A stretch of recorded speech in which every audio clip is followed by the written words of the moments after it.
सासे मानसिया आंखौ बुंदों, दावहा जीवनाव बे मोनथाम बिषयनिफ्राय अराय सम सांग्रां जा बा साबधान जा। बे मोनथाम बिषया मानसिनि जीवनखौ नखरखौ धंस खालामनो हायो। बे मोनथाम बिषयानो जाहैबाय फैसानि लबि आखल, नैथियाव सेक्सनि फाग्ला आरो फाग्लि, थामथियाव फेग्रा मुवा जानाय आरो लोंनाय।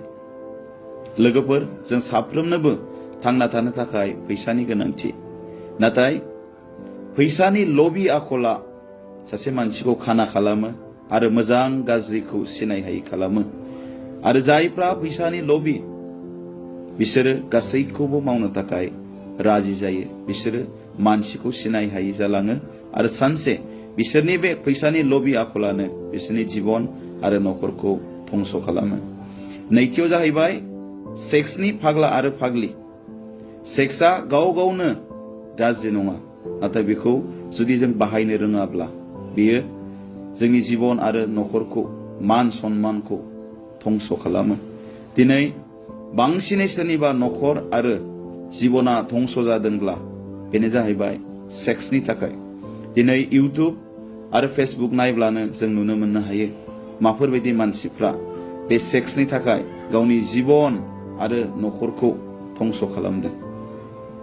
जानो हागौ जों बेखौ डाइरेक्टलि नुवाखै, नाथाय डाइरेक्टलि इनडाइरेक्टलि गोबाङानो बे सेक्सनि थाखाय गावनि जीवन आरो नखरखौ धंस खालामदों। थामथियाव जाहैबाय फेग्रा मुवा जानाय आरो लोंनाय। दिनै सेंग्रा सिख्ला, बोराय बुरै, गथ' गथाय दानि जुगाव जुदि नायोब्ला गोबां मानसिफ्रानो दिनै फेनाय मुवा जानाय लोंनायाव मुखुब, आरो बे फेग्रा मुवा जानाय लोंनायनि गेजेरजों दिनै गोबां मानसिनि देहा, फैसा, मान सन्मान, नखर बेफोर गासै धंस जालांदों। आरो जोबनायाव मानसिया गावनि जीवनखौबो खहा खालामनांगौ जानानै फैदों।